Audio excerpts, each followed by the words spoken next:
Welcome. Take a moment to settle in. Without trying to find the perfect position, turn the volume down to the point where my voice is only just audible, a little below what would be comfortable in daylight. Nothing that follows needs to be remembered, or understood, or followed to the end. You can fall asleep at any point, and you will not miss a thing. Tonight we are going to talk about asteroids, slowly, without hurrying. On the first night of the 19th century, in the observatory above Palermo, Giuseppe Piazzi was doing the least dramatic work an astronomer can do. He was measuring the positions of stars, one after another, to correct a catalogue that already existed. The instrument he used had been built in London by Jesse Ramsden, a vertical circle 5 feet across, and it was probably the finest of its kind anywhere. Piazzi's method was patient rather than clever. He would find a star, note where it sat against the graduated circle, and come back on a later night to check that he had written the number down correctly. Almost always he had.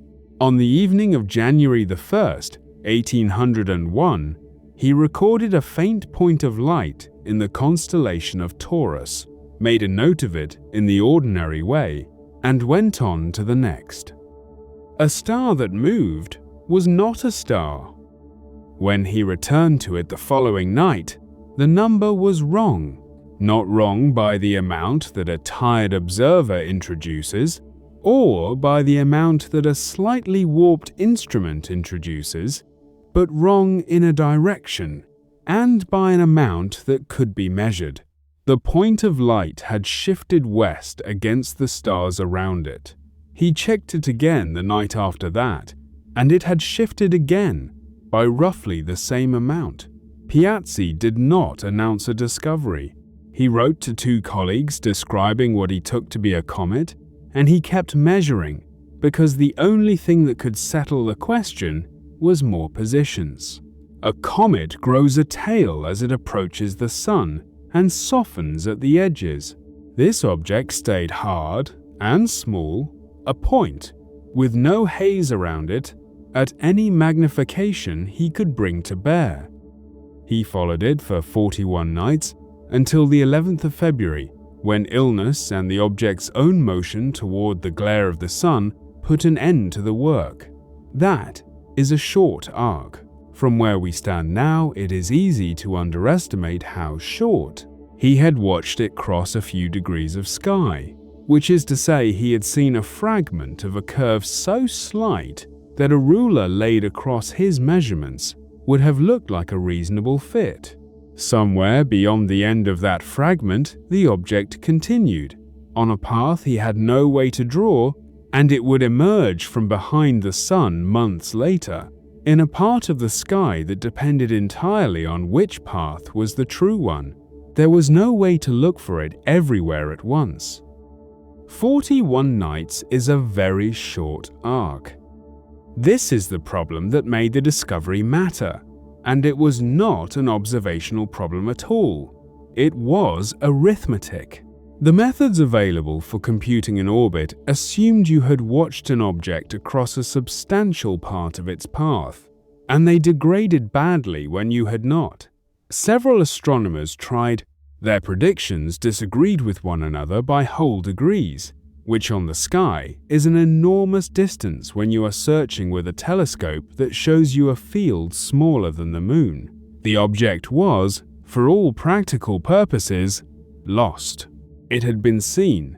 It had been measured with real care by a very good observer, and none of that was enough to find it a second time. Carl Friedrich Gauss was 24 years old and had no particular standing in astronomy. He took Piazzi's published positions and approached them as a question about how to extract the most probable answer from measurements that each contain a small error. His method did not require a long arc. It required 3 good positions and a willingness to solve, by successive approximation, a set of equations that nobody had arranged in quite that way before. He worked through the autumn. What came out was not a rough indication of where to look, but a full set of orbital elements, with a predicted position for a particular date, in a part of the sky that none of the earlier attempts had pointed to. 3 good positions were enough for Gauss. One detail of Gauss's approach is worth drawing out, because it outlived the problem it was invented for. His method did not assume that any single measurement was correct. It assumed that every measurement was slightly wrong, in an unknown direction, and asked which orbit made the whole set of errors as small as possible taken together. That is a different question from the one earlier methods had asked, and it is the question that almost all fitting of models to data has asked ever since. The recovery of a lost point of light was, incidentally, the first conspicuous demonstration of least squares. The method outlived the problem it was invented for. It is worth explaining what those astronomers had been searching for, because it shaped how the discovery was received. There is a numerical pattern in the distances of the planets from the Sun, noticed in the 18th century, in which each successive orbit sits at roughly a fixed multiple of the last. The pattern fits reasonably well for the planets then known, and it has one conspicuous failure. It predicts a planet between Mars and Jupiter, and there was nothing there. The pattern has no physical justification and is now generally regarded as a coincidence, but at the time it was persuasive enough that a group of European astronomers formed an association specifically to search the predicted zone. They divided the band of sky along which the planets move into 24 sections and assigned one to each member. On the last night of 1801, exactly 1 year after Piazzi's first entry, Franz Xaver von Zach found it where Gauss had said it would be. Heinrich Olbers confirmed it the following night. The object was named Ceres, and its orbit placed it in the wide, empty region between Mars and Jupiter that astronomers had been discussing for a generation, on the strength of a numerical pattern in the spacing of the known planets. The searchers had been at it for a year without success, when Piazzi, who was not a member of their association and was not looking for anything of the kind, found it while correcting a catalogue. Found by an observer who was not looking. Ceres turned out to be small.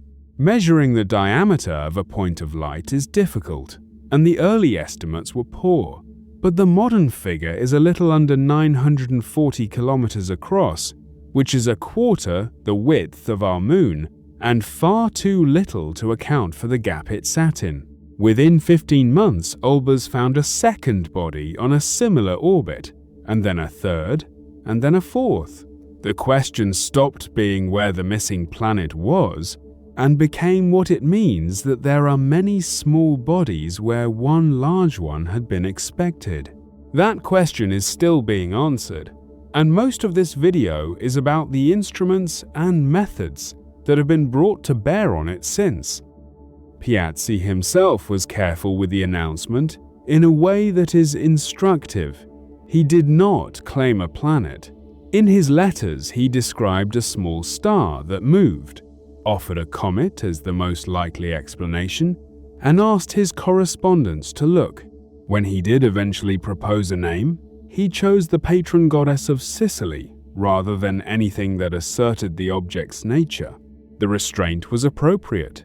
At the moment of writing, he had a set of positions and no orbit, and without an orbit he had no way of knowing whether he had found something in the space between Mars and Jupiter, something a great deal closer, or something merely passing through. That distinction was simply not resolvable from the measurements he had in hand. The lasting thing from that first year is not Ceres itself, it is the procedure. An object is noticed because it moves. Its position is measured on a handful of nights, as precisely as the instrument allows. Those positions are handed to a calculation that turns them into an orbit, and the orbit predicts where the object will be on a night when nobody has yet looked. Somebody looks, and either it is there or the orbit was wrong. Every one of the many hundreds of thousands of asteroids catalogued since has arrived through that same sequence, with the telescopes and the arithmetic changing beyond recognition, while the shape of the procedure has not changed at all. Every asteroid since has been found this way. If you find this useful for sleeping, a like helps other people who are awake at this hour find it too. Subscribing means the next one arrives without you having to look for it. That is all I will ask tonight. There is a way of studying asteroids that involves no telescope at all, and it begins with the observation that the solar system is dusty. On a very clear night, from a dark place, an hour or so before dawn, a faint cone of light stands up from the horizon along the line the sun will later take. It is not the beginning of dawn, and it does not brighten in the way dawn does.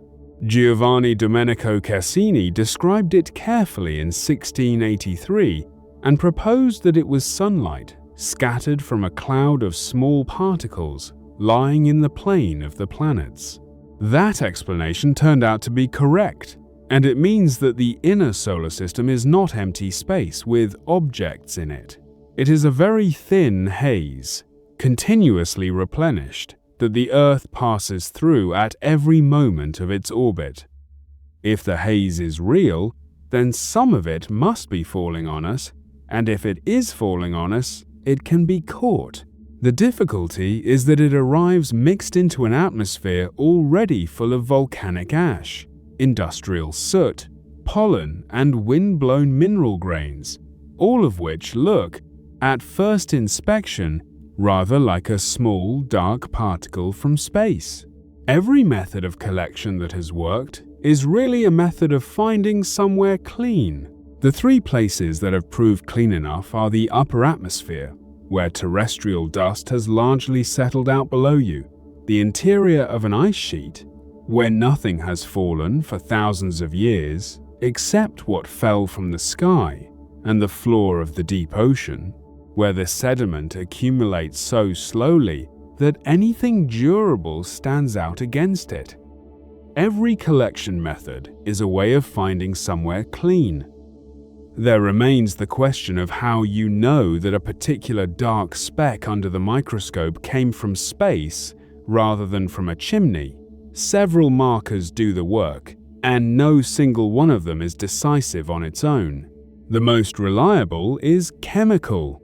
Extraterrestrial material carries nickel alongside its iron in proportions that industrial and volcanic particles do not. A second is textural, since a particle that entered the atmosphere at speed has usually been melted at its surface and shows a thin glassy rind. A third is isotopic, because grains that have spent a long time exposed in space contain atoms produced by cosmic ray collisions in quantities that nothing terrestrial can match. A candidate that satisfies all three is not really in doubt. The upper atmosphere came first in the 1970s, when Donald Brownlee began flying flat collection plates on high-altitude research aircraft.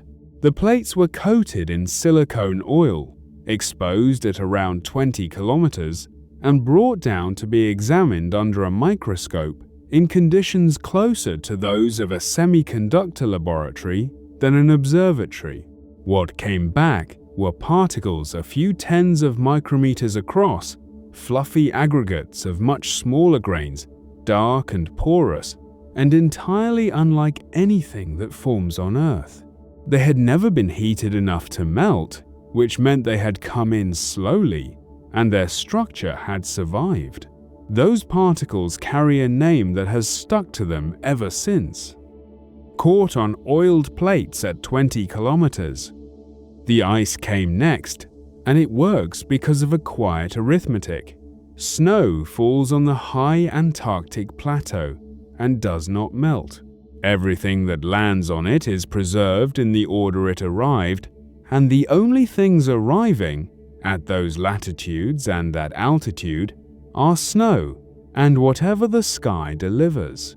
Melt a large volume of that snow, filter it, and what remains on the filter is a population of particles that has been sorted for you by geography. At Concordia Station, on Dome C, teams have processed snow this way for years, and the yield is consistent enough that it can be turned into a rate. The figure that comes out is around 5,200 tons a year, for particles in the range of a few tens to a couple of hundred micrometers, falling across the whole surface of the Earth. It is worth pausing on how small that is, and how large. Spread over the planet, it amounts to a layer you could never detect by looking. Gathered in one place, it is a substantial building, and almost all of it is asteroidal, ground down from the belt by collisions and spiraled inward over millions of years by the slow drag of sunlight itself. 5,200 tons of it arrive every year. The deep sea was, in fact, the first of the three, though nobody at the time knew what they were looking at. When the Challenger expedition dredged the floor of the Pacific in the 1870s, the naturalists John Murray and Alphonse Renard found, in the red clay brought up from 4,000 meters and more, tiny spheres of magnetite and silicate, perfectly round, quite unlike the angular grains around them. They suggested a cosmic origin, and they were right, though the argument was not settled for another century. Those spheres are melted droplets, particles that came in fast enough to liquefy and then froze in flight before reaching the water. The size of a grain decides which of these routes it takes, and the sorting is quite sharp. Particles smaller than a few micrometers are slowed so gently by the upper atmosphere that they never heat up, and they drift down unaltered over months. Larger ones melt on entry and arrive as spheres. Larger still, and they either survive as meteorites or break up entirely. So the collectors in the stratosphere, the filters in Antarctica, and the sediment on the ocean floor are not three samples of the same thing. They are three size ranges, each with its own survival story, and reconstructing the true population means stitching them together. Each collection catches a different size, and only that size. The laboratories that handle this material work under constraints that would be familiar in a semiconductor plant and are unusual in geology.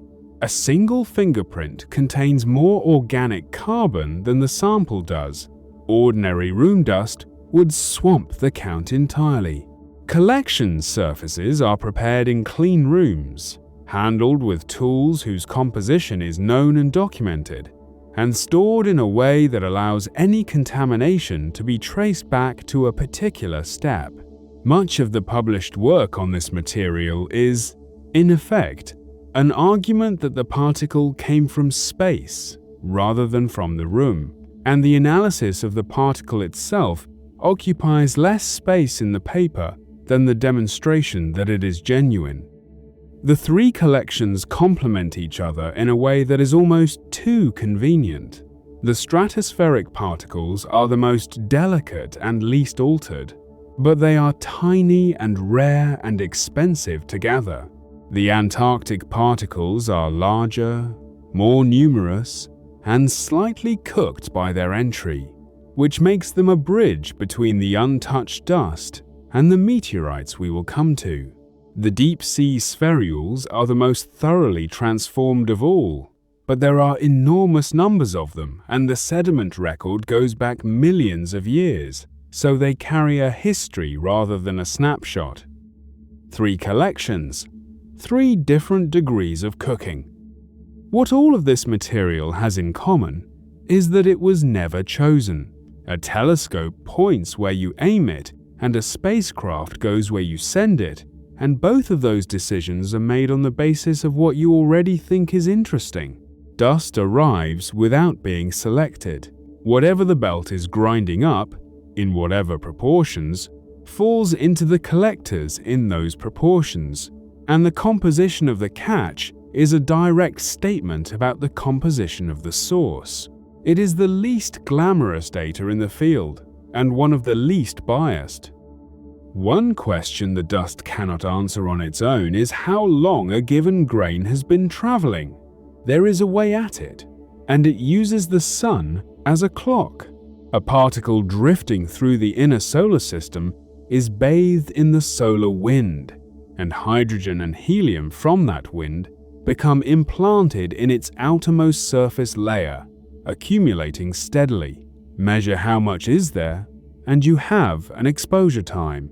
The answers come out in the range of tens of thousands of years, which matches, quite independently, the time the spiral inward should take. Two entirely different physical processes, one an implantation of gas, the other a drift under thermal radiation, agree on how long the journey lasts. There is one more thing the dust tells us, and it concerns time. A grain drifting in sunlight does not stay on its orbit. The light it absorbs on one side and radiates from another exerts a tiny asymmetric push, and over long enough spans that push spirals small particles inward toward the sun. The journey from the belt to the Earth's orbit takes something on the order of tens of thousands of years for a grain of the right size, so the haze we pass through is not ancient. It is being made now by collisions that are happening now, and if the grinding stopped, the zodiacal light would fade within a geological instant. Stop the grinding and the haze fades away. Long before anyone could collect dust from the stratosphere, larger pieces of the same material had been arriving on their own, in fields and on rooftops, and the difficulty was not finding them, but believing them. The written record of stones falling from the sky is old and reasonably consistent. A stone fell at Ensisheim, in Alsace, in 1492, and was chained up in the parish church because the townspeople were concerned it might leave. Chinese and Japanese chronicles record falls across many centuries with dates and places. What was missing was not observation. It was any mechanism by which a rock could be in the sky in the first place, and in the absence of such a mechanism, the reports were treated as the sort of thing that country people say. Ernst Chladni put the argument in print in 1794. He was a physicist, better known for showing how sand arranges itself into patterns on a vibrating plate, and he approached the question the way a physicist would, by collecting the accounts and asking what single explanation would cover all of them.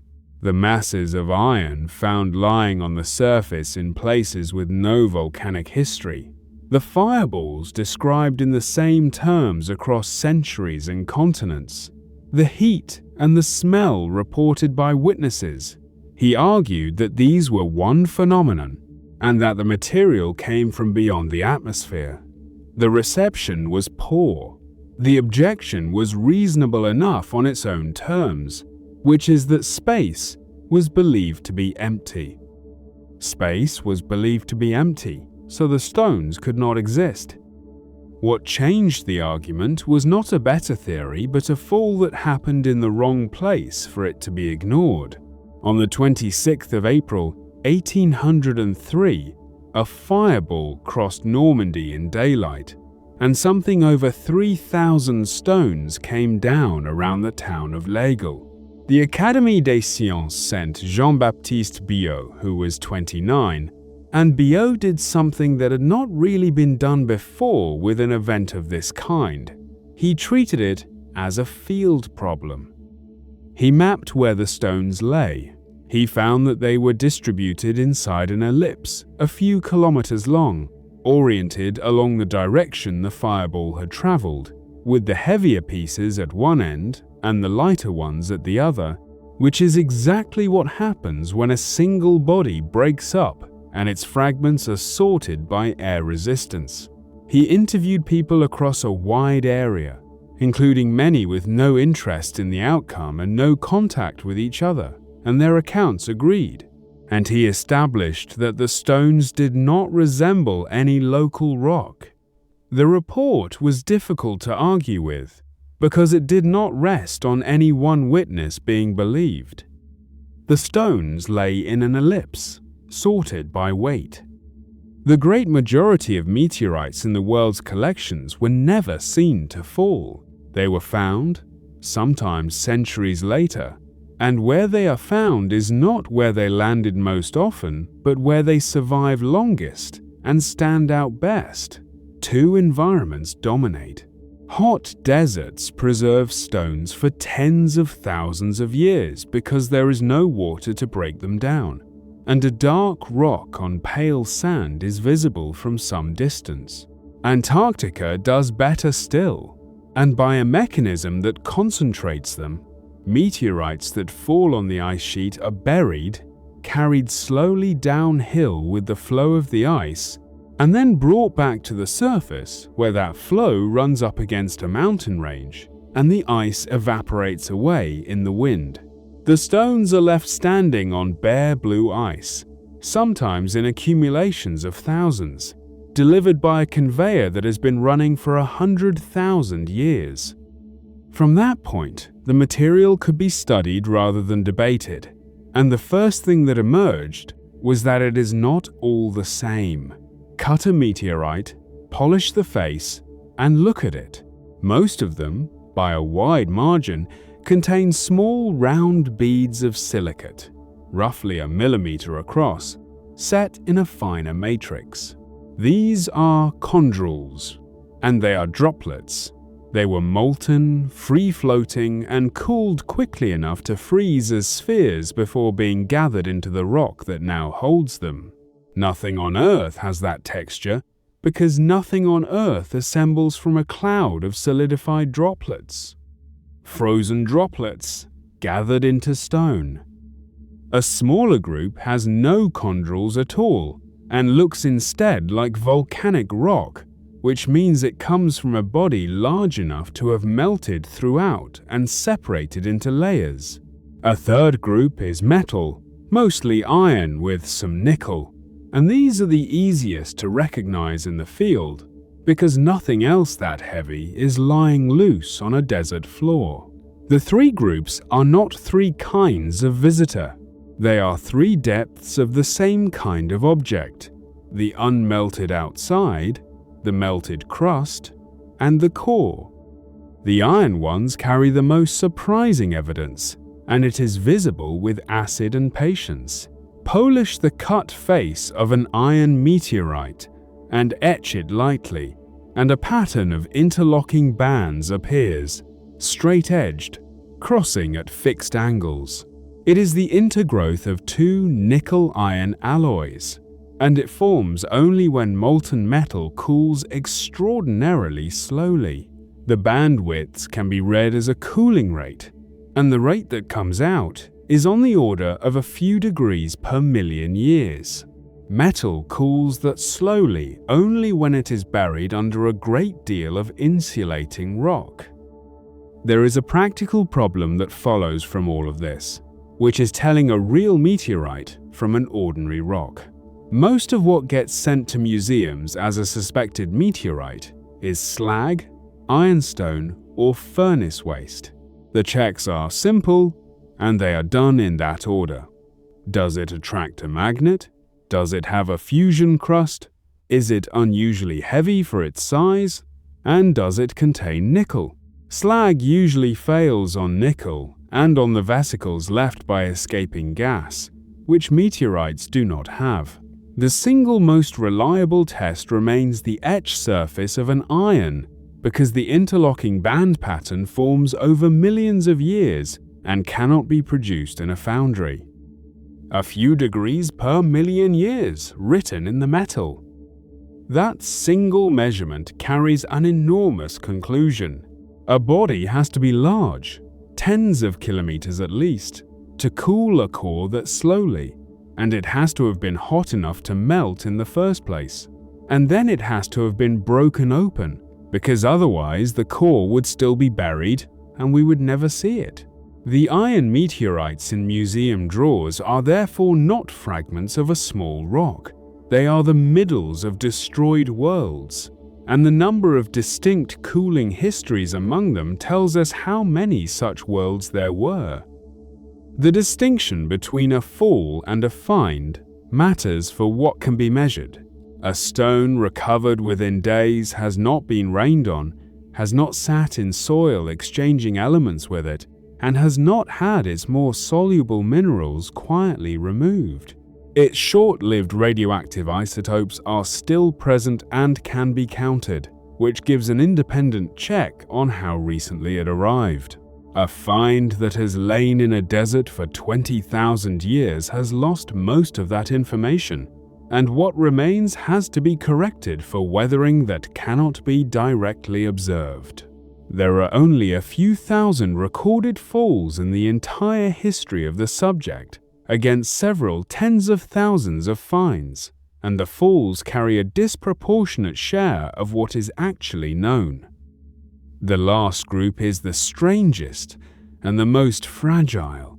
Some meteorites are dark, crumbly, and contain water bound into their minerals, along with carbon compounds, including amino acids.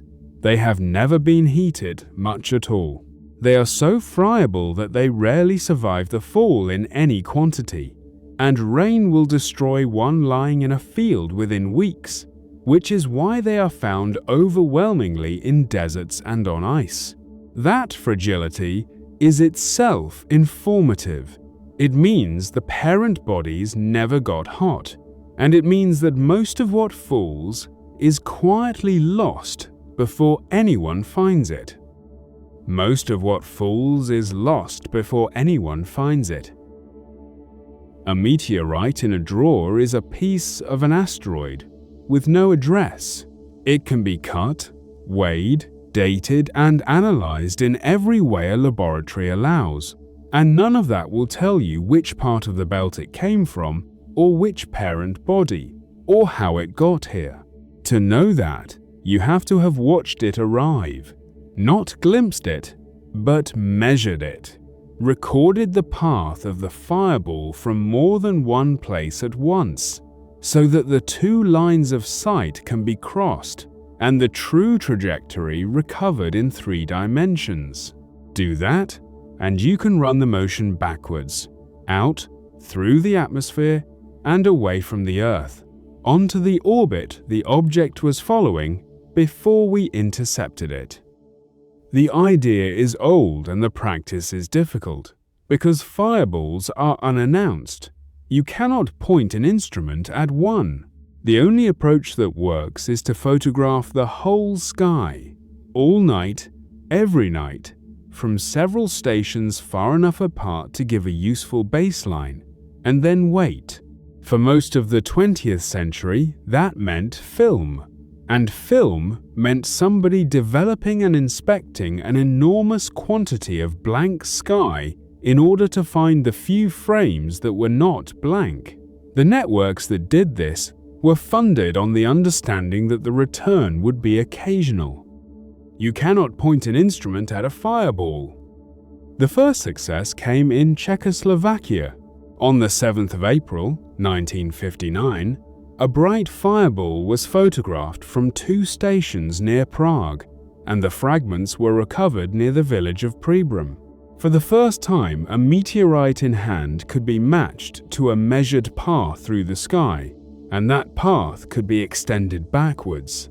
The orbit that came out was an ellipse with its far end in the asteroid belt, the connection that Chladni had argued for on general grounds, and that Biot had established for a single fall, was now a geometrical fact with numbers attached.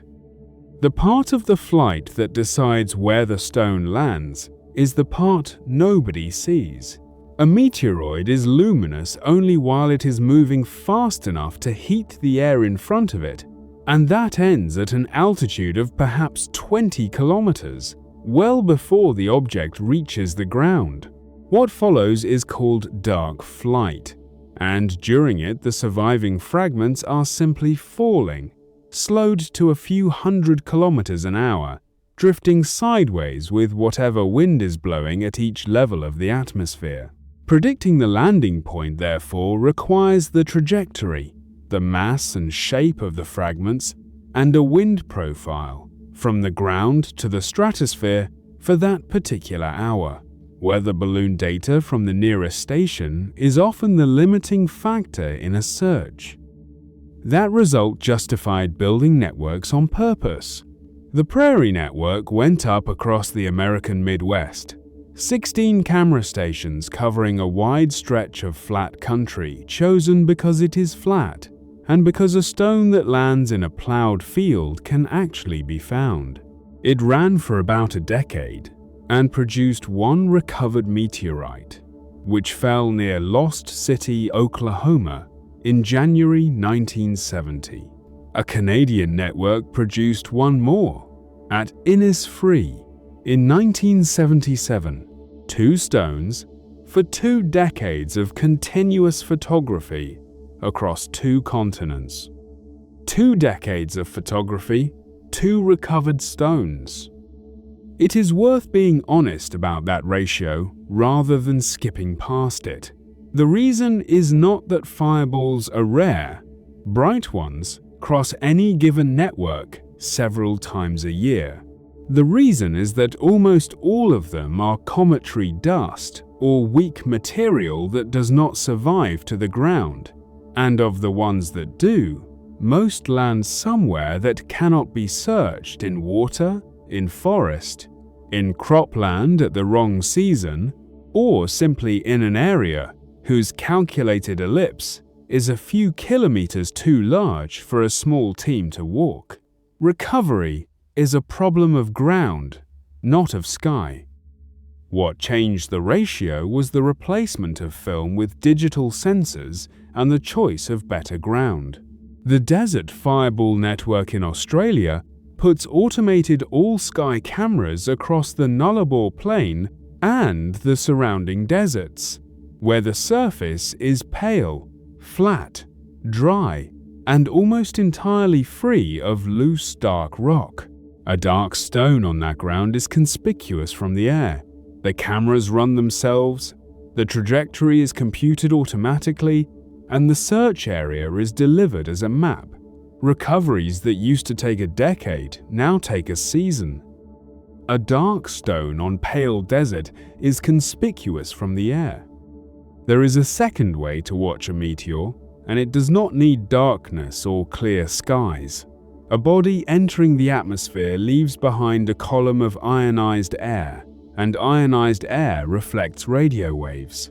Point a transmitter at the sky and listen for echoes, and you will detect meteors continuously, through cloud, in daylight, at any hour. Radar was turned to this in the years after the Second World War, using equipment and expertise that had been developed for other reasons, and it immediately found something that optical observation could not. Meteor showers that occur in the daytime, whose radiants are near the sun, and which nobody had ever seen. Something changed in the last 15 years that no network had planned for. A large fireball over the southern Urals in 2013 was recorded by an enormous number of vehicle dashboard cameras, which are close to universal in that country, along with security cameras and telephones. None of these instruments was calibrated, none had a known orientation, and none recorded an accurate time. But there were hundreds of them. Their positions could be established afterwards from the buildings in shot, and the shadows moving across the ground in each video gave the direction to the fireball, frame by frame, From that uncontrolled mass of footage, a trajectory and an orbit were reconstructed to a standard comparable with the purpose-built networks. Radar also measures speed directly, and speed is the most informative single number about an incoming object. Anything gravitationally bound to the Sun arrives at the Earth's distance, somewhere between about 11 and 72 kilometers per second, depending on whether it is catching us up or meeting us head-on. Faster than that, and it was never bound to the Sun at all. That upper limit is not a rule of thumb. It falls out of the arithmetic of orbits, and it means the speed alone tells you whether you are looking at something local before you know anything else about it. Above 72 kilometers per second, it was never ours. Not everything that arrives comes from the belt, and the distinction is made on speed and direction. Meteor showers occur when the Earth crosses a stream of debris left along the orbit of a comet, and their members enter fast, burn high, and leave nothing on the ground because cometary material is weak and porous. The sporadic background meteors arriving at any hour from any direction is dominated by asteroidal fragments, which enter more slowly and are strong enough that the larger ones survive. So a shower is a spectacle that produces no meteorites, and the ordinary, unremarkable fireball on a night with nothing scheduled is the one worth chasing. Between them, the cameras and the radar turn a fall into a complete account. The trajectory gives the direction and the entry angle. The rate at which the object slows gives its mass and something about how strong it is, because a weak body sheds material and decelerates hard, while a dense one drives deeper. The end point of the luminous flight, combined with the wind profile at altitude, gives the fall ellipse on the ground, and the backward extension of the path gives the orbit. A stone recovered this way arrives in the laboratory with a history, and it is the only kind of asteroid sample, apart from those brought back by spacecraft, that has one. A stone with a measured orbit arrives with a history. There is one further measurement the cameras make that nothing else can, and it concerns strength. As a body descends, it meets rapidly thickening air, and at some depth, the pressure on its leading face exceeds what the material can bear.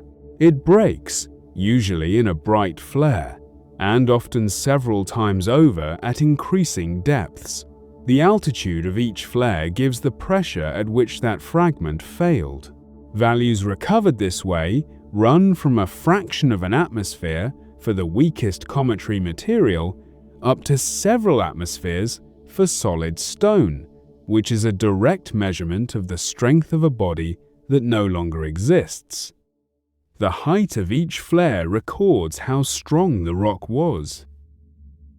Almost every asteroid, in almost every telescope ever pointed at one, is a single point of light. It has no disk, no visible surface, no shape that any optical instrument on the ground can resolve. For most of the history of the subject, this seemed like an absolute limit on what could be known. What broke that limit was not a bigger telescope, but a change in what was being measured. Instead of trying to see the object, observers began to measure how bright it was, over and over, through the night, and to plot that brightness against time. The resulting curve is one of the most productive measurements in the whole of planetary science, and the equipment required is modest enough that a great deal of it has been done by people working from their own gardens. The reason the curve carries information is that asteroids are not spheres. A body that is longer than it is wide presents a large face to us at one moment and a narrow edge a quarter turn later. And because the amount of sunlight it reflects depends on how much of it we can see, the brightness rises and falls as it turns. Since an elongated body presents its broad side twice per rotation, the curve usually has 2 maxima and 2 minima in each cycle. Recognizing that doubling is the first step in reading one of these plots, and getting it wrong is the classic way to publish a rotation period that is exactly half or twice the true value. 2 maxima and 2 minima in every single turn. Once the period is known, the depth of the variation gives the shape. A body that barely changes in brightness is close to round, or is being viewed nearly along its spin axis. One whose brightness swings by a factor of 2 or more between maximum and minimum is markedly elongated, and the ratio of the brightest to the faintest gives the ratio of its long axis to its short one directly, with only mild assumptions about how the surface scatters light. None of this tells you what the object looks like in any detail. It tells you the crude proportions of a body you will almost certainly never see, and it does so from a series of numbers that could have been written down with a pencil. Observe the same object at different points in its orbit, from different viewing geometries, and the curves change in ways that constrain the direction of the spin axis as well. Combine enough of them, sometimes 20 or 30 apparitions gathered over decades, often by different people who never met, and a numerical inversion can produce a 3-dimensional model. These models are coarse, faceted things, more like a chipped pebble than a photograph, but their volumes are real, and when a mass is known from some other method, the two together give a density. 30 apparitions gathered by strangers make a shape. When enough rotation periods had been collected to make a proper population, something appeared in the data that nobody had put there. Plot spin period against size for several thousand asteroids, and the points do not fill the space evenly. There is an edge. Above a few hundred meters in diameter, essentially nothing rotates faster than about 2¼ hours. Below that size, the fast rotators appear immediately and go on to periods of minutes. The boundary is sharp. It sits at a particular value, and it does not move. That value is not arbitrary, and working out what it means is one of the neater pieces of reasoning in the field. If a body is held together only by its own gravity, a heap of loose material with no tensile strength, then there is a rotation rate at which the material at its equator would simply lift away. That rate depends on the density of the heap and on nothing else. Put in a density typical of loosely packed rock, and the number that comes out is about 2¼ hours. The barrier in the data is therefore not a barrier at all. It is the point at which a pile of rubble comes apart. The barrier is where a pile of rubble comes apart. The consequence is that most asteroids above a few hundred meters are not rocks. They are gravitational aggregates, collections of fragments, from dust to boulders, resting against each other with essentially no cohesion, held in place by a gravitational field so weak that a person could jump off. Bodies smaller than the barrier can exceed it because at those sizes the material has enough internal strength to hold itself together, which is another way of saying they are single stones rather than heaps. The distinction was inferred entirely from a scatterplot years before any spacecraft went close enough to confirm it by photograph. There is a second effect hidden in the same data, and it concerns not how fast these bodies spin, but why. Sunlight falling on a rotating irregular body is absorbed on the illuminated side and re-radiated as heat, and because the object is irregular, the heat does not leave symmetrically. The imbalance produces a torque. It is unimaginably small, comparable, on a kilometer-sized body, to the weight of a few grains of sand, but it acts continuously for millions of years, and over that span it can spin a body up until it sheds material, or slow one to a near stop. Sunlight leaves unevenly, and that is a torque.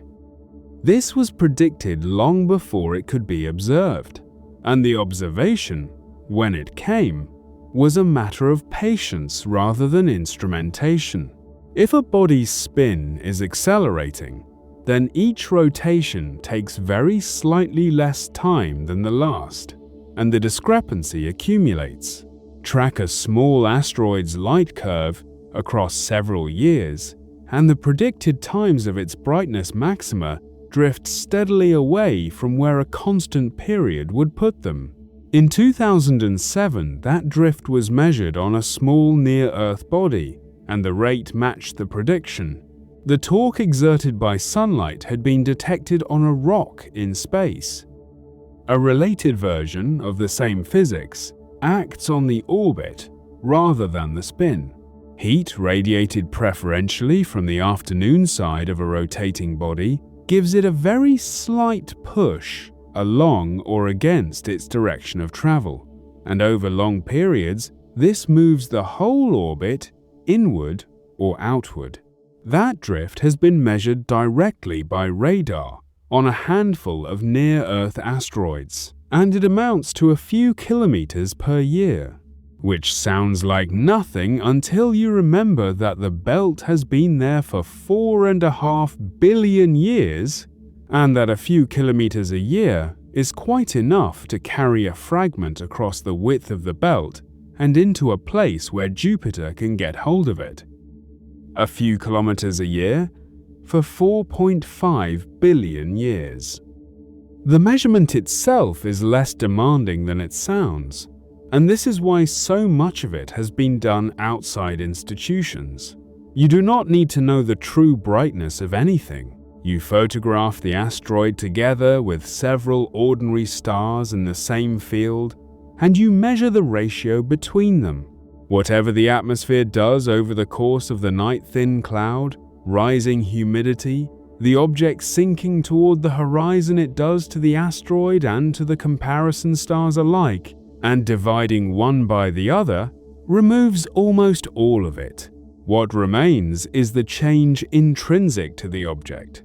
It is a differential measurement, and differential measurements are forgiving in a way that absolute ones are not. So the light curve, which began as a way of getting a rotation period out of an unresolvable dot, ends up describing how the asteroid belt loses its contents.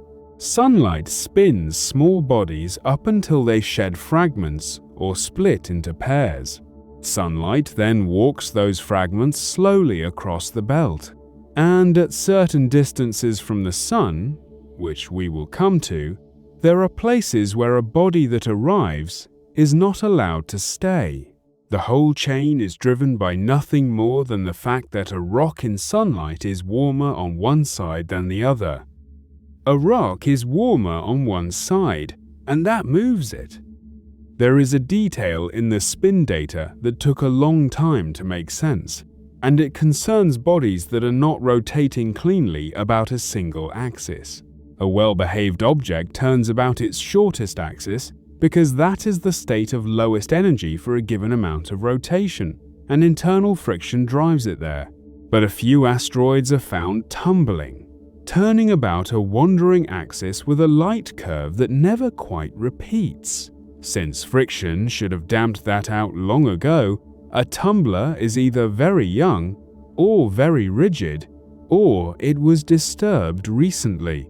Each of those possibilities is interesting, and telling them apart requires the kind of long observing campaign that only a handful of objects have received. Sunlight reaching an asteroid is not simply reflected.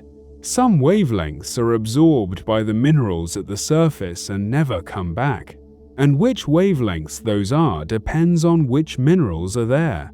Spread the reflected light out into a spectrum, and the missing parts appear as broad, shallow dips, each one the signature of a particular kind of crystal.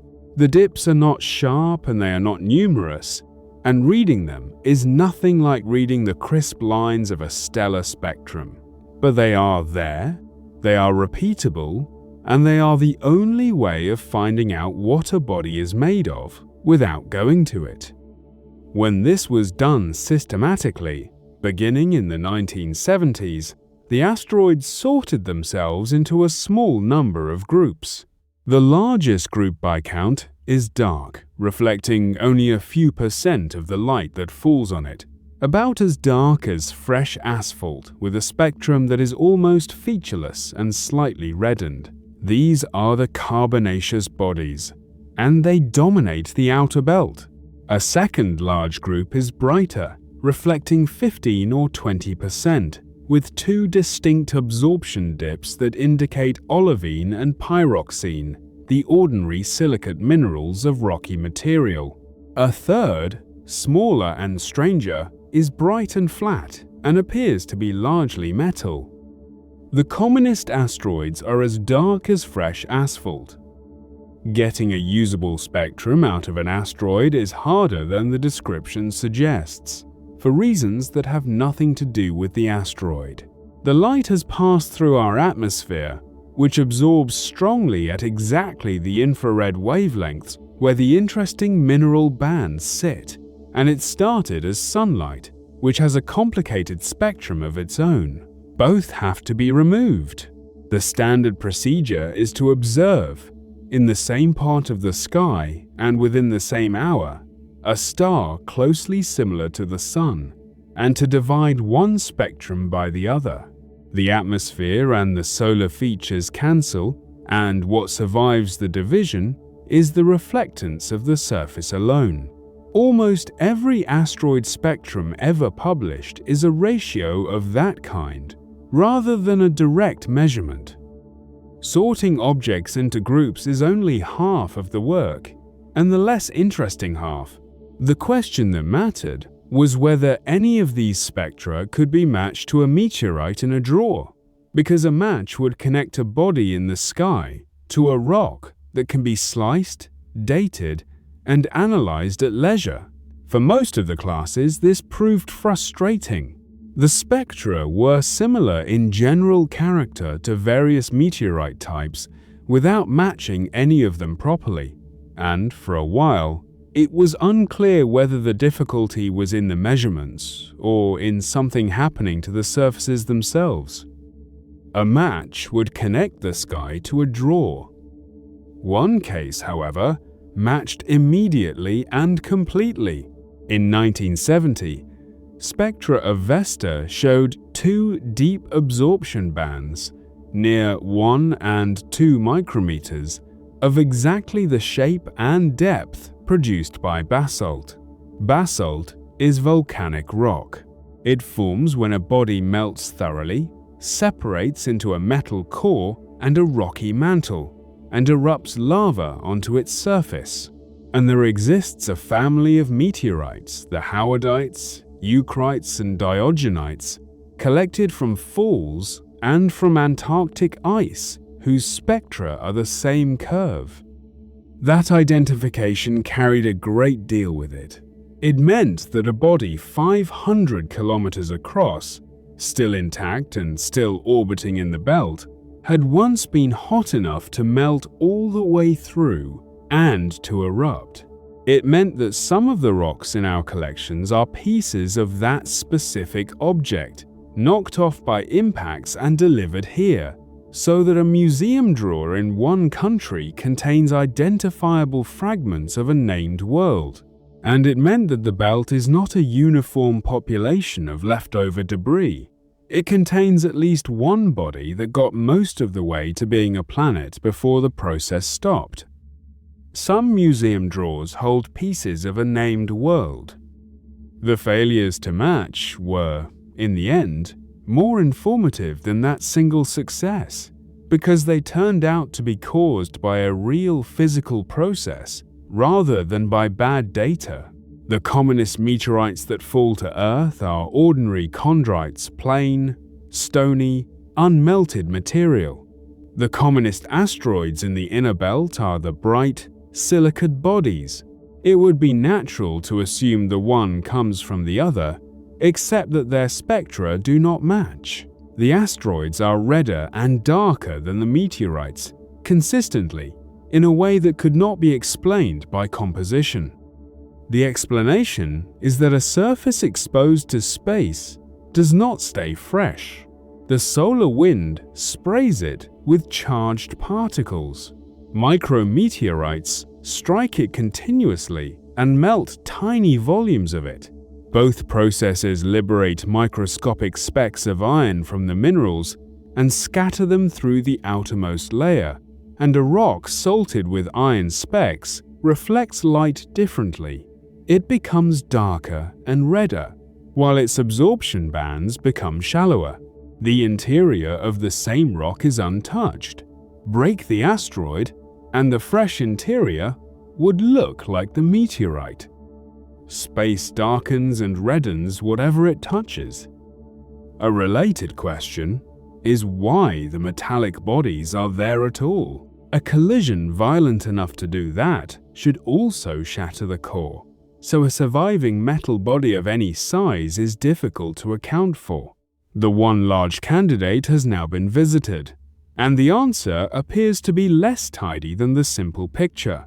It is not a bare core, but a mixture, dense in places and not in others, which suggests the story involved more than one event.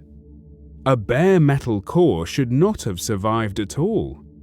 The classification itself has been revised repeatedly, and the revisions are not mere tidying. Early schemes used a handful of broad photometric colors and produced a small number of classes. Later, ones used full spectra across a wider range of wavelengths and split several of those classes into groups that behave quite differently. Objects have moved between categories as better data arrived. This is worth stating plainly, because the class letters get used as though they were physical facts, and they are not.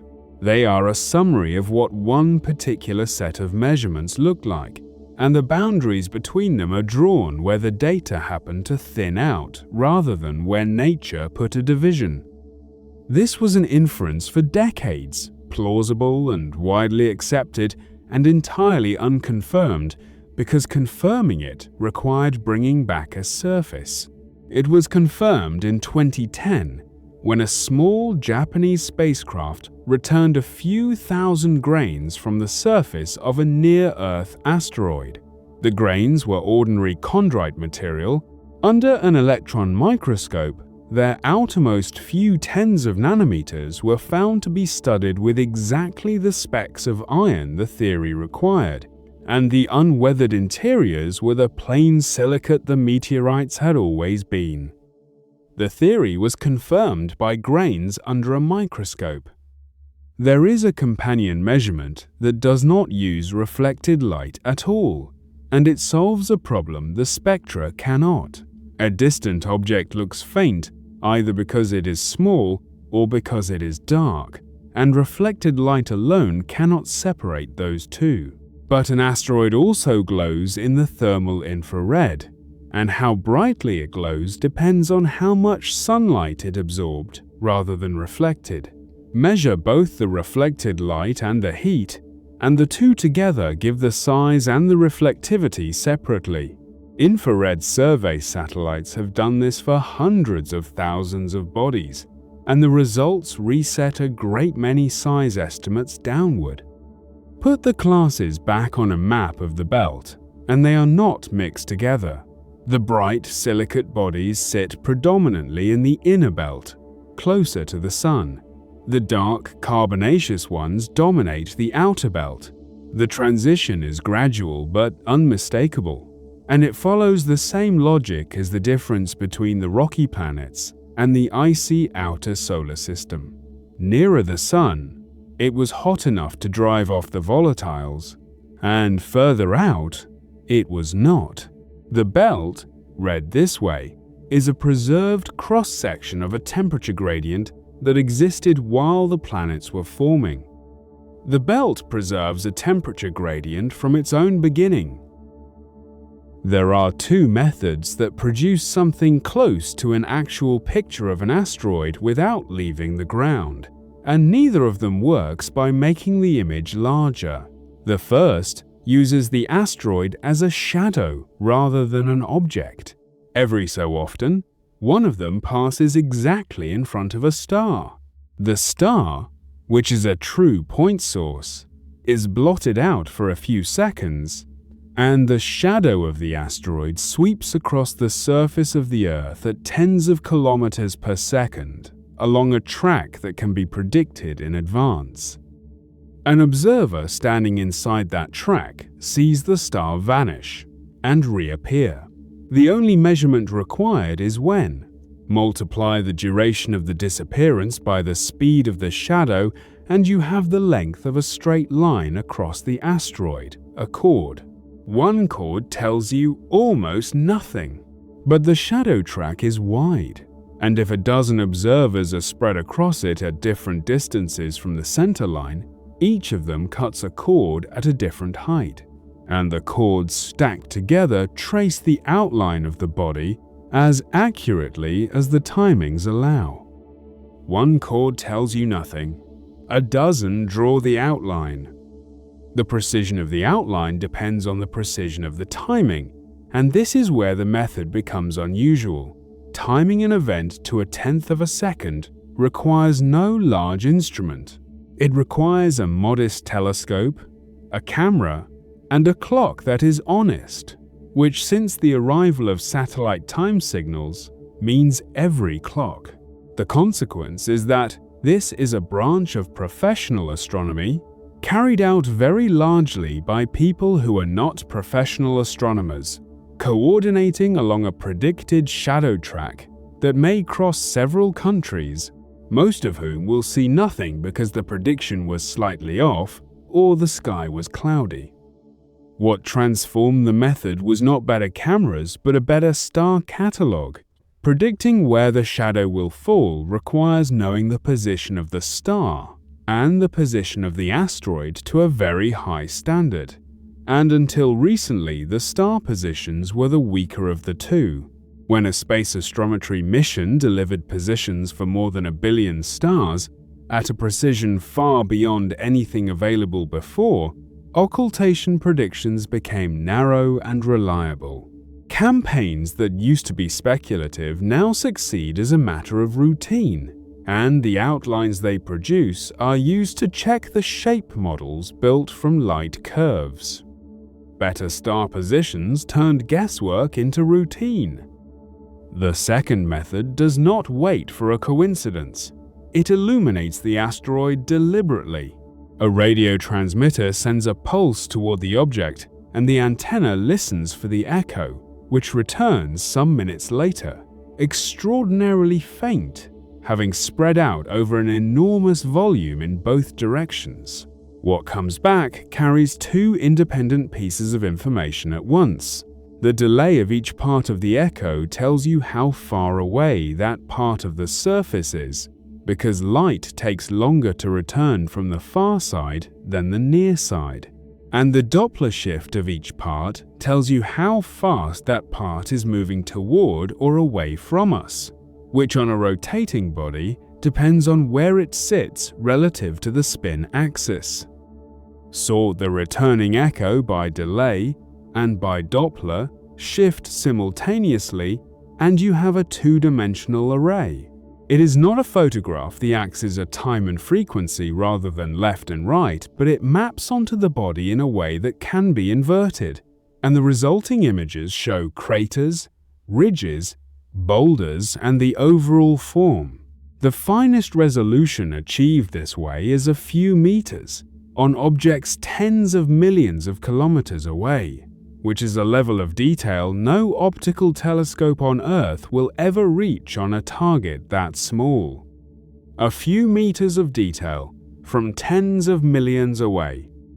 The first time this was done on a near-Earth asteroid, in 1989, the result was not what anyone expected. The images showed two distinct lobes in contact, joined at a narrow neck, turning end over end as a single body. It looked like two objects that had come together gently enough not to destroy each other and had simply stayed touching. Nothing in the existing picture of asteroids, as chipped fragments of rock, predicted a shape like that. Radar has one hard limitation, and it is unforgiving. The transmitted pulse spreads out on the way to the target, and the echo spreads out again on the way back, so the strength of what returns falls as the fourth power of the distance. Double the range and the echo is 16 times fainter. The practical consequence is that this technique works on objects that come close to the Earth and on essentially nothing else. A near-Earth asteroid passing within a few million kilometers can be imaged in detail.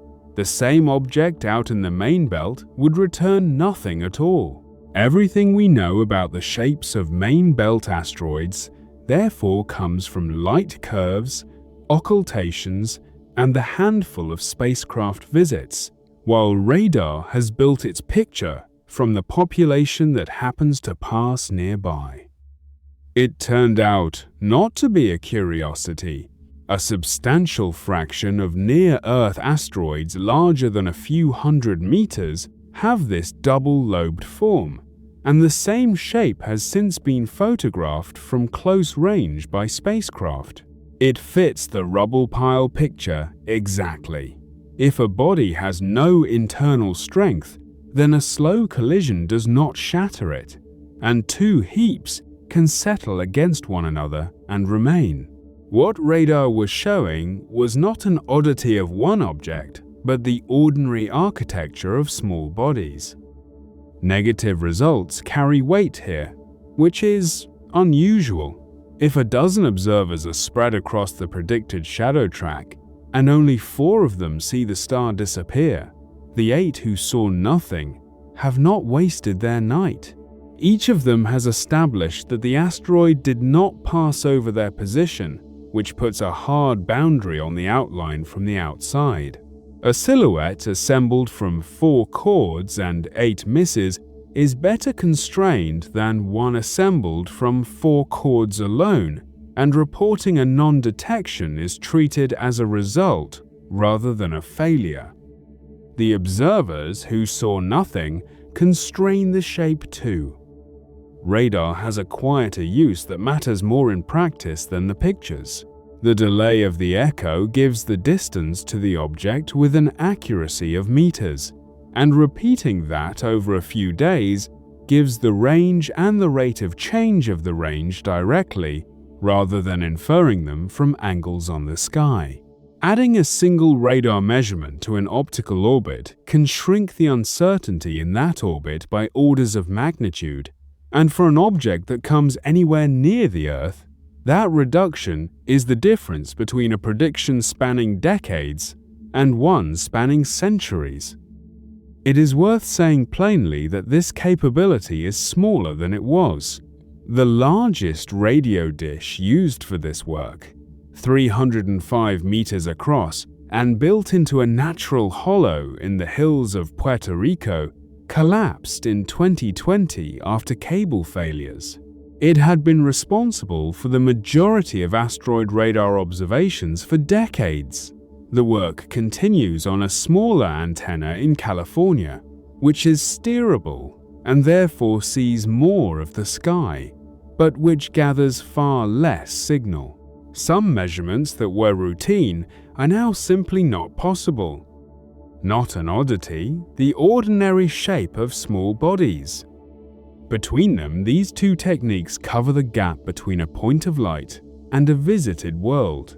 Occultation gives a true silhouette, measured against a star, with no assumptions about how the surface reflects. Radar gives topography and spin and a distance good to meters. Neither needs a spacecraft, both work on objects we will never visit, and together they have shaped the great majority of the small bodies whose forms we know at all. The 305-meter dish fell, and some measurements went with it. The two techniques together have also settled a question that neither could answer alone. which is how reliable the light curve shape models actually are. A model built by inversion from brightness measurements is not a measurement of a shape. It is the shape that best explains a set of numbers, and other shapes might explain them nearly as well. The check is to predict, from the model, exactly what silhouette an occultation should produce on a given date, and then to go and measure that silhouette. Where this has been done, the agreement is generally good, and where it is poor, the disagreement points at a specific defect, usually a concavity, which brightness measurements are almost blind to, and which an occultation cord reveals immediately. In 1993, a spacecraft on its way to Jupiter passed within a few thousand kilometers of an asteroid in the belt and took a series of photographs. The asteroid was elongated and cratered and roughly what had been expected. What had not been expected was the second object in the frame. It was small, about 1.5 kilometers across, and when the images were examined properly over the following months, it was found to be in orbit around the first. Nobody had ever seen a moon around an asteroid, and there had been a reasonable argument that such a thing should not be able to survive. Nobody had ever seen a moon around an asteroid. Once one had been found, the search could be organized, and it did not require going anywhere.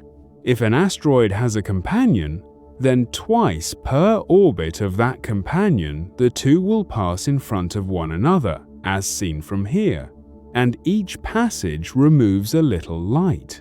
So a light curve of a binary asteroid shows the ordinary rise and fall of rotation with, superimposed on it, occasional extra dips that do not repeat on the rotation period. Finding those dips is a matter of observing long enough and knowing what an anomaly looks like. The census that came out of this was startling in its scale. Among near-Earth asteroids larger than roughly 200 meters, something like 1 in 6 or 1 in 7 has a satellite. In the main belt, the fraction is lower but still substantial.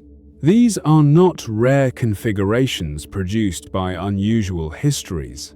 Binary asteroids are a normal outcome of whatever process makes small bodies, common enough that any large sample will contain them.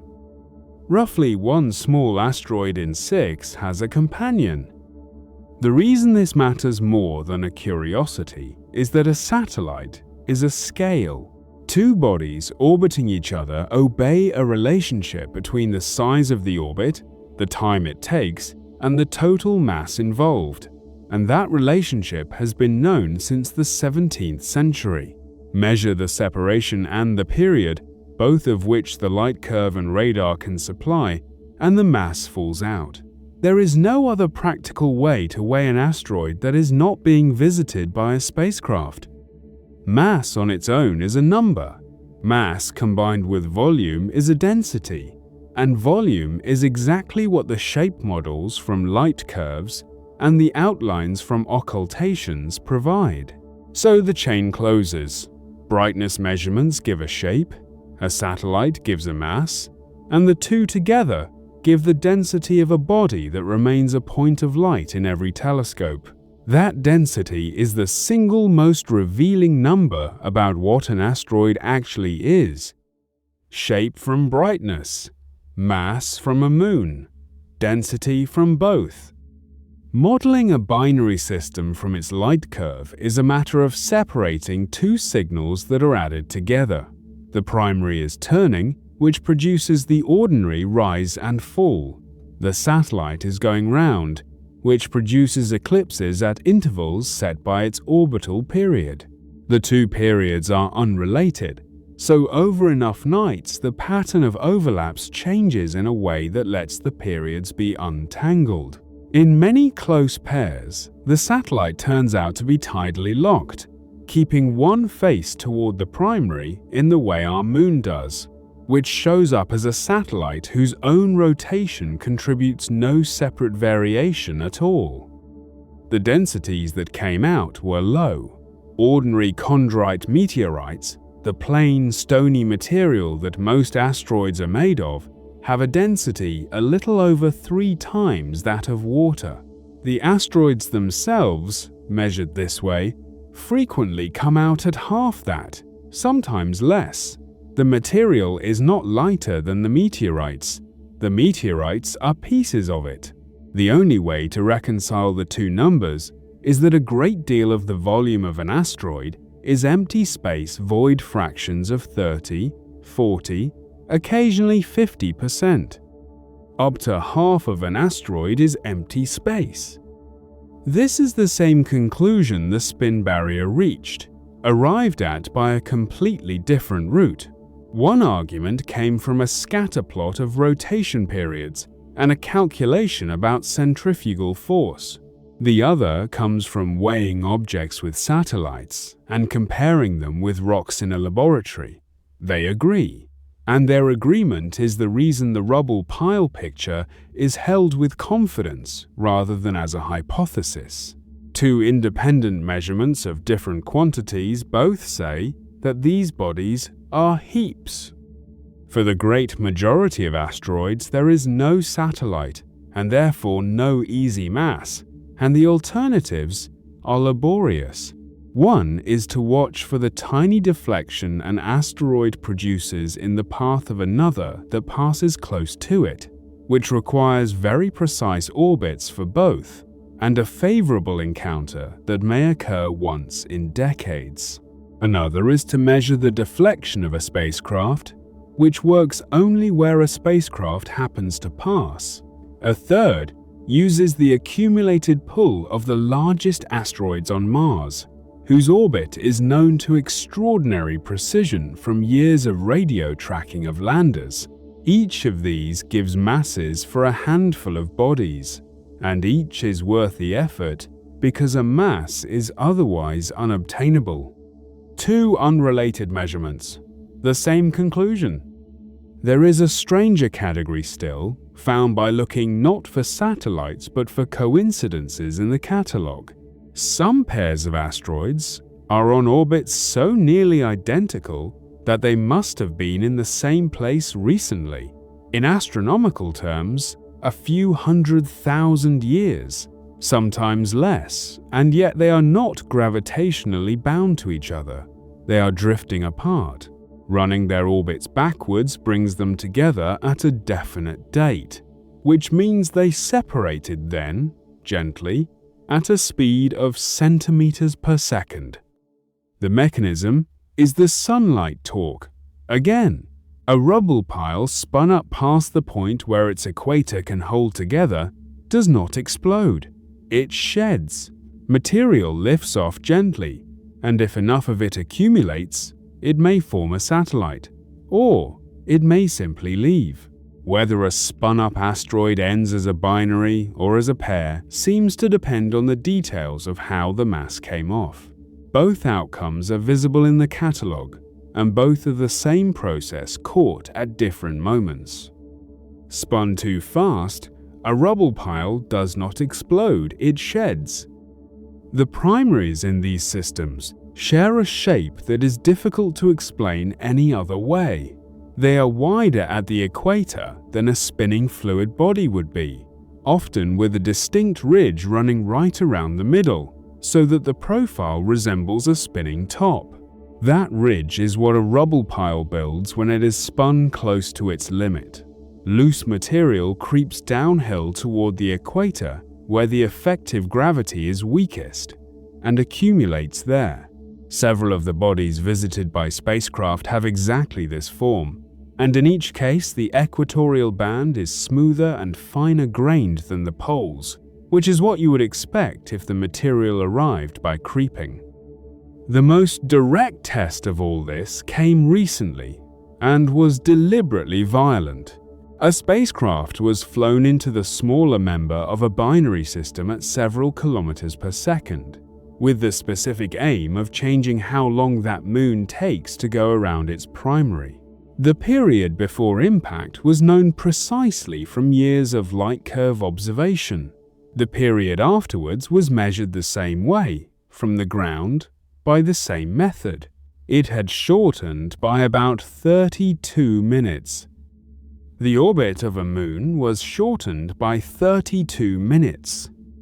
That change was several times larger than the impact alone would have produced, because most of the momentum transferred came not from the spacecraft, but from the plume of material thrown off the surface, which acted like a small rocket in the opposite direction.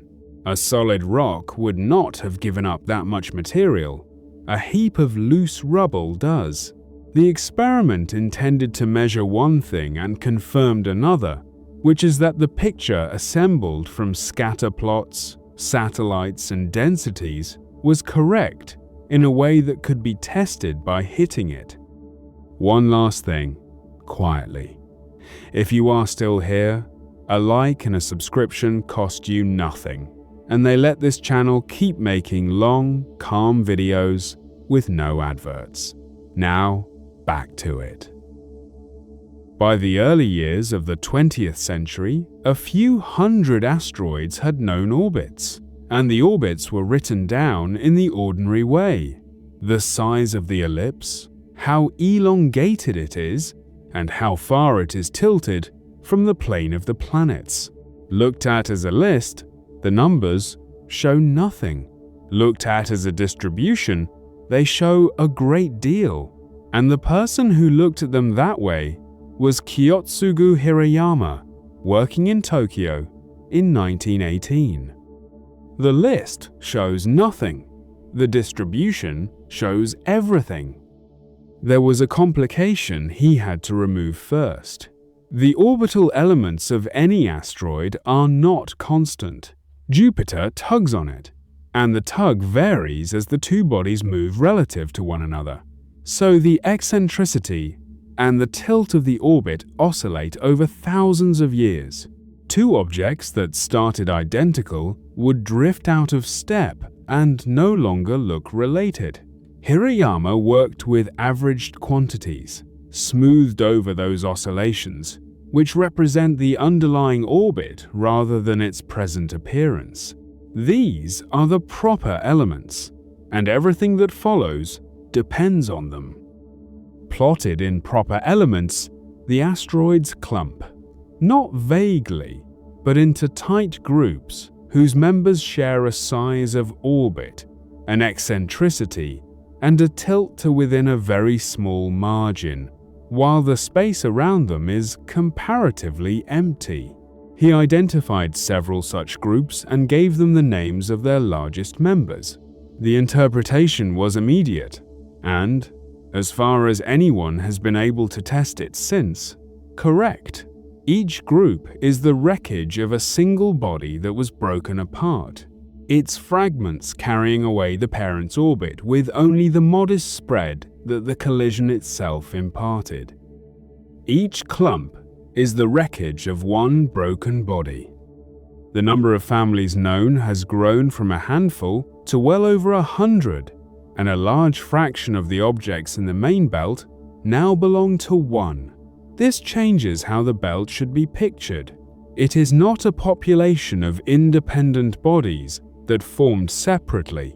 It is a much smaller number of original objects, most of which have been broken, plus the fragments of fragments, sorted into groups that record which piece came from where.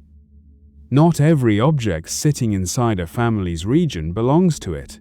Some are ordinary belt asteroids that happen to occupy the same volume of orbital space by coincidence, and at the edges of a family, the coincidences outnumber the genuine members.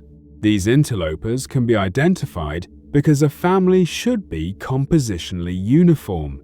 Its members are pieces of one body, so they should share a spectrum. An object with the right orbit and the wrong spectrum is a visitor.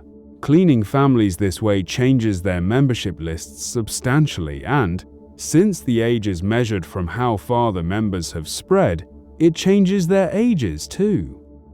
A family can be dated, and the method is a use of the same sunlight force that turned up in the light curves.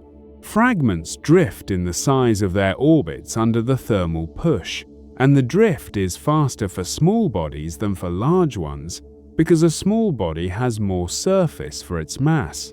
So a family that starts as a tight clump spreads over time, and it spreads asymmetrically by size.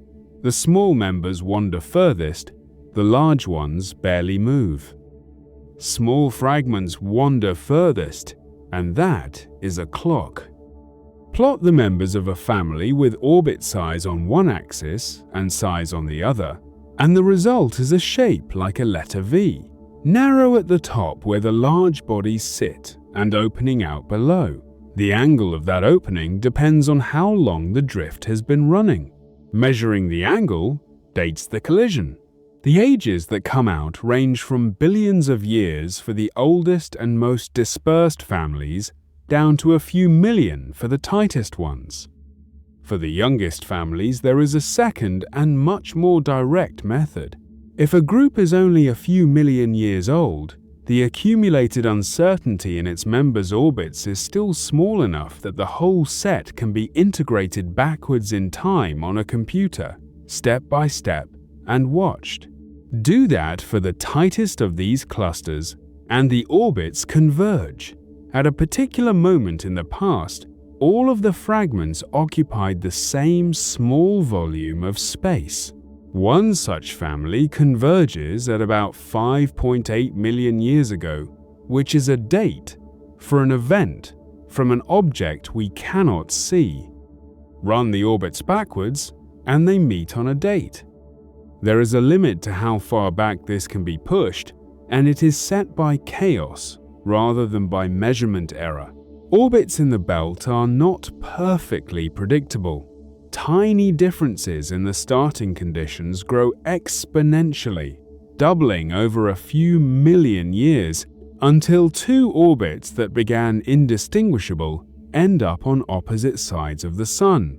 Integrating backwards runs into the same wall. Beyond roughly 20 million years, the convergence blurs, and family ages older than that have to be measured from how far the members have spread, rather than by running the film in reverse. Beyond 20 million years, running the film backwards fails. There is corroboration for this from an entirely unrelated instrument. When an infrared satellite surveyed the whole sky in the 1980s, it found, in addition to everything it was looking for, faint bands of thermal emission lying parallel to the plane of the solar system in pairs at particular tilts. Those tilts match the tilts of the major asteroid families. The bands are the dust from those same collisions, still spread along the orbits of the parent bodies, still warm, still detectable long after the event. This closes a loop that runs through the whole subject. The families tell us which bodies broke and roughly when. The dust bands show us the debris from those breakages, and that debris is the source of the zodiacal haze. The haze delivers particles into the stratospheric collectors and the Antarctic ice. So a grain caught on an oiled plate above the Pacific can, in principle, be assigned to a family, and through the family to a parent body that no longer exists, destroyed at a date that was determined by integrating orbits backwards. A grain on a plate can be traced to a world that no longer exists. The scale of the largest families is easy to underestimate. Some contain many thousands of catalogued members, and the parent bodies implied by adding all that mass back together were hundreds of kilometers across. In one case, the surviving remnant is still there and still the largest object in the family, with an enormous crater at its south pole and a family of fragments whose combined volume matches the volume of the missing material. The collision that made that crater can be read from the body that survived it, from the fragments that left, and from the dust that is still drifting away, which is about as complete a reconstruction as this subject ever gets. The meteorites make the same connection with more certainty and less romance. Different families are made of different material, and the proportions of the various meteorite types arriving at Earth are wildly uneven. Some kinds are common in collections, and others are known from a handful of specimens. That unevenness is not a statement about what the belt contains. It is a statement about which families happen to sit near a route that leads here, and how recently each of them was broken. What falls here says more about roots than about the belt. There is one family whose age matters beyond the belt, and the argument around it is a good illustration of how these dates get used and misused. If a large breakup happened at a particular moment, then the rate at which fragments were delivered inward would have risen for some tens of millions of years afterwards, and that surge should be visible in the cratering record of the Moon and the Earth. Several proposals of this kind have been made, linking a specific family to a specific terrestrial event. Most have not survived closer dating of the family involved. The chain of reasoning is sound. It is the precision of each link that has repeatedly turned out to be weaker than the argument required. The families also explain why the belt has the size distribution it does. A population being continually broken up settles into a characteristic balance. For every body of a given size, there are a predictable number of smaller ones, because each generation of fragments is itself being broken. The distribution that results is close to a simple power law, and it was derived theoretically before it was measured. Where the observed counts depart from it, the departure is informative. An excess at some size means a recent large collision has not yet been ground down, and a shortage means something is removing bodies of that size faster than collisions supply them. In 1866, when fewer than 100 asteroids were known, Daniel Kirkwood took their orbital distances and sorted them. He was not looking at the sky. He was looking at a column of numbers, and he noticed that certain values did not occur. There were distances at which no asteroid had been found, and the empty distances were not scattered at random. Each of them corresponded to a simple whole number relationship between the time an object there would take to orbit the Sun and the time Jupiter takes. He was not looking at the sky, but at a column of numbers. At one of these distances, a body would go round 3 times for every once that Jupiter goes round. At another, 5 times for Jupiter's 2. At another, 7 for 3, and 2 for 1. At each of those places, the belt is thinned out or empty. It is worth being clear that these gaps cannot be seen. They are not visible lanes in a ring of debris. The asteroids are far too sparse and too spread out in their orbits for anything to look like a gap.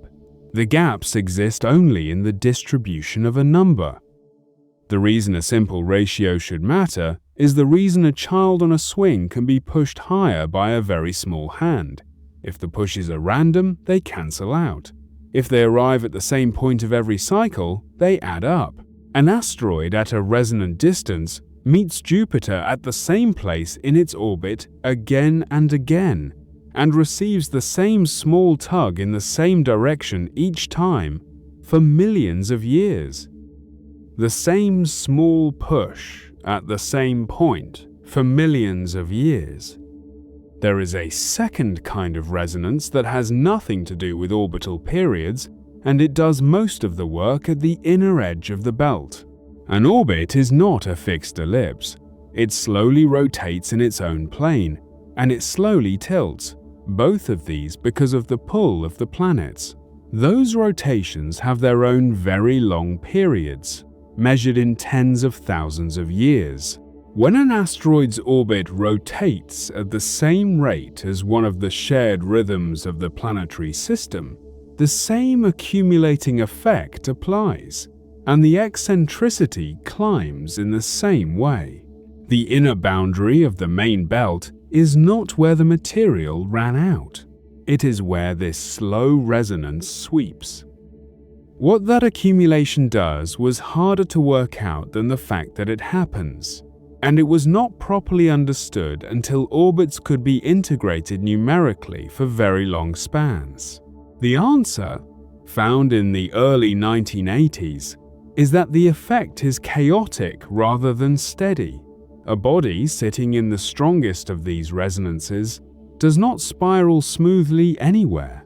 Its orbital eccentricity stays modest for a long while, and then, without any change in the conditions, climbs steeply. Nothing changes, and then the orbit climbs. An eccentric orbit reaches further in at one end.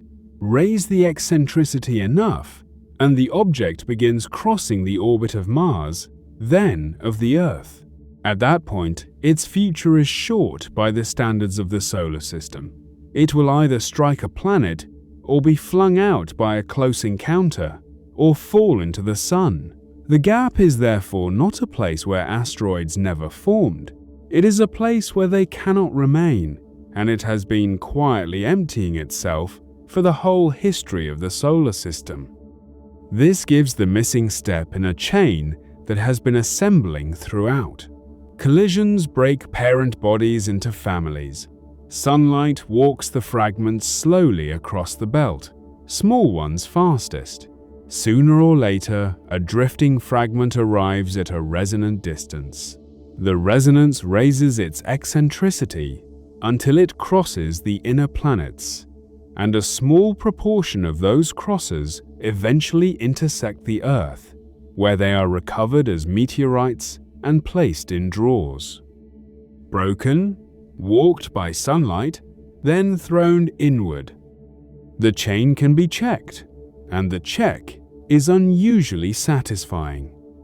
A rock buried inside a large asteroid is shielded from cosmic rays. Once it is broken off and traveling alone, cosmic rays reach it and slowly produce particular isotopes in its outer layers at a known rate. Measuring those isotopes in a meteorite gives the time it spent as a small independent object in space. For stony meteorites, the answer is usually somewhere between a few million and 100 million years, which is precisely how long the drift and delivery route should take. The chain also runs the other way, and this is what makes the resonances more than a curiosity. Anything that arrives at a resonant distance is removed within a few million years, which means the resonances have been acting as drains for the whole history of the solar system. Whatever was originally at those distances went long ago. What passes through them now is material that has drifted in from elsewhere in the belt, so the flux through a given gap is not a measure of what the belt holds, but of how fast it is being ground down and walked around. The gaps are drains, and they have never stopped. Once a fragment has been thrown onto an Earth-crossing orbit, its remaining life is short. Close encounters with the inner planets change its path unpredictably, and the outcomes are limited. Collision with a planet, ejection from the solar system, or a fall into the Sun. Integrations put the average survival time at a few million years, which is nothing against the age of the solar system. The near-Earth population, therefore, cannot be a leftover from the beginning. If it were, it would have emptied long ago. It has to be continuously resupplied from the belt at very close to the rate at which it is lost, and the two numbers do in fact match. The rock records how long the journey took. Resonances do not only remove, at one particular ratio they hold, objects that orbit in exactly the same time as Jupiter, but 60 degrees ahead of it, or 60 degrees behind, sit at points where the pull of the Sun and the pull of Jupiter combine to make a stable pocket. Bodies there are not slowly ejected, they are gently returned whenever they wander. The first was found in 1906, and there are now known to be very large numbers of them, in two swarms, leading and trailing the planet around its orbit. There is another population that survives inside what should be hostile territory by a related trick. At a distance where a body orbits 3 times for Jupiter's 2, the encounters are arranged so that the two are never close together at the wrong moment. Those objects are protected by the very resonance that would otherwise remove them, and because they all share a period, their combined orbits trace a slowly rotating triangular figure with Jupiter at one corner, protected by the very resonance that should remove them. So the structure of the belt is not the structure of what was originally there. It is what remains after 4.5 billion years of a filter. Certain distances have been swept clean and continue to sweep. Certain distances hold whatever arrives. Everything in between is slowly walking, under sunlight, toward one or the other. The distribution Kirkwood noticed in a column of numbers is a photograph of that process, taken at the only moment we can take it. The whole delivery route has been tested by simulation rather than argued. Take a large number of imaginary fragments, place them across the belt, apply the sunlight drift and the gravity of the planets, and integrate their orbits forward for tens of millions of years. Count how many arrive on Earth crossing paths, from which resonances, at what rate, and after how long. The results reproduce the observed number of near-Earth objects, the distribution of their orbits, the proportions of the different meteorite types arriving here, and the cosmic ray exposure ages measured in the stones themselves. 4 independent observations, none of which was used to build the model, all come out right. For most of the 19th and 20th centuries, finding an asteroid was an event with a person's name attached to it. Somebody compared 2 photographic plates of the same field, taken an hour apart, and looked for the point that had moved. It was slow, careful, personal work, and the total catalogue grew at a rate that a single volume could hold. What ended that era was not a larger telescope, but the replacement of film by electronic detectors, and the realization that if the comparison could be done by a computer, then the telescope could simply photograph the whole sky, repeatedly, forever. The comparison stopped being done by a person. The first surveys built on that idea appeared in the 1980s and were modest. Their successors are not. Several automated systems now scan large fractions of the visible sky every few nights, detect everything that moves against the stars, link the detections into orbits, and report them without anyone having looked at an image. The catalogue of known asteroids passed 1 million some years ago and continues to rise at a rate that would have consumed the entire 19th century in a fortnight. There is a cost to this that is worth acknowledging, because it changes what the catalogue means. A survey finds what it is capable of finding. It sees bright objects more easily than faint ones, and objects that spend time in the part of the sky opposite the sun more easily than those that hide in the daylight. Every statement about how many asteroids there are of a given size is therefore a statement about the survey as much as about the belt, and the corrections required to turn one into the other are substantial and carefully argued. A survey finds what it is capable of finding. Alongside the surveys, a quieter revolution came from measuring positions rather than finding new objects. A space astrometry mission spent years determining the positions of stars to a precision measured in fractions of a thousandth of a second of arc, and in the process measured asteroids against that frame. Orbits that had been good to hundreds of kilometers became good to a few. That precision is what makes the occultation predictions work, what allows the sunlight drift to be detected in an orbit, and what lets a close approach be projected forward for a century rather than a decade. The surveys were not built purely out of curiosity, and the reason they are funded is worth stating.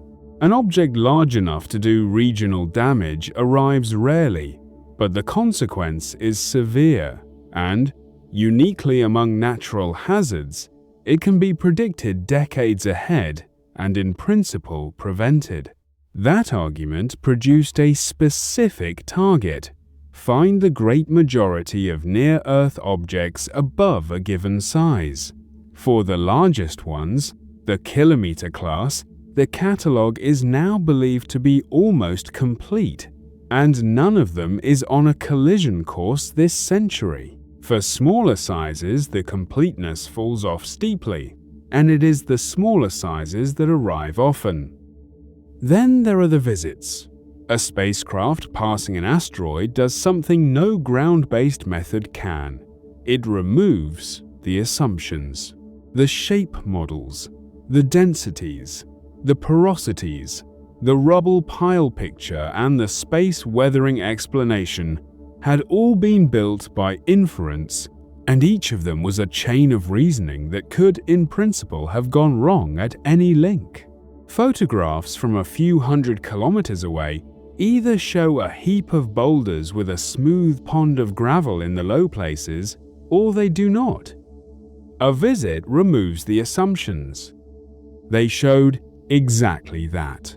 The first close encounters, on the way to somewhere else, showed cratered, elongated bodies. A later mission ended by settling gently onto the surface of a near-Earth asteroid it had been orbiting for a year. Another spent months mapping a body large enough to have melted, then flew on to a second and larger one, and two separate missions descended, touched the surface, collected loose material, and brought it back to laboratories on the ground. The return samples are small. The larger of the two amounts to something like 120 grams, which would fit in a teacup.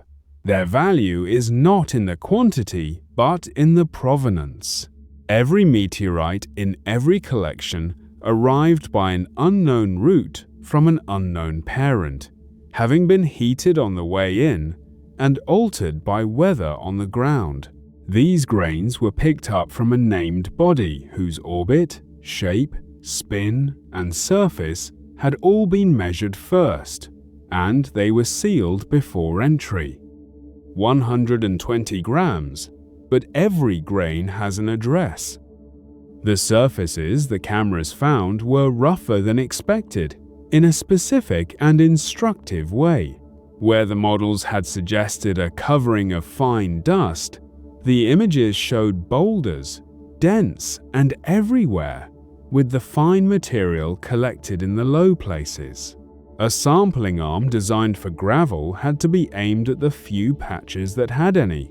It is a small thing, but it is the kind of correction that only arrives by going, and it is why the missions are worth their cost even when they confirm what was already believed. Our belt is not unique, and this has been known for longer than one might expect. Certain nearby stars emit more infrared radiation than a star of their type should.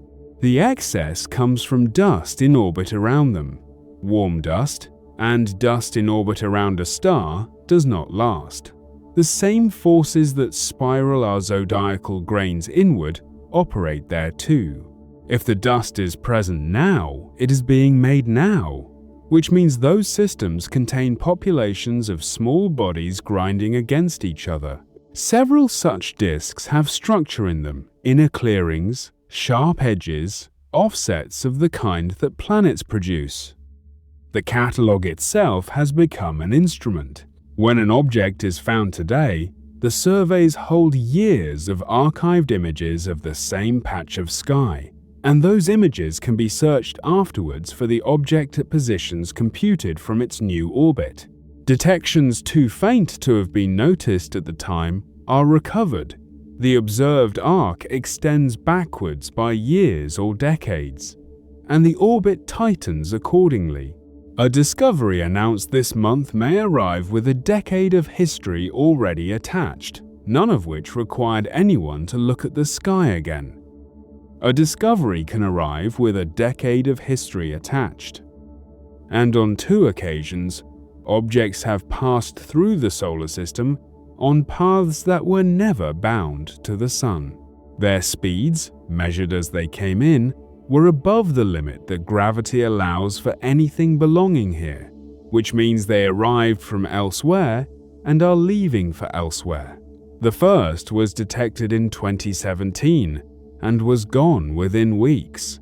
They are, presumably, the debris of other systems, thrown out during their formation, and they suggest that the space between the stars carries a very thin population of the same kind of material. The next step is already being built, and it changes the arithmetic again. A telescope with a very wide field and a very large camera, imaging the whole available sky every few nights for a decade, is expected to multiply the catalogue several times over and, more importantly, to produce a long, uninterrupted brightness record for every object it sees. That record is a light curve, taken automatically, for millions of bodies. The measurements that took a generation of patient observers to accumulate for a few thousand asteroids will arrive for a far larger population as a byproduct. Dust around another star must be made now, or not at all. It has been a long route from a single point of light in Taurus that had moved between 2 nights.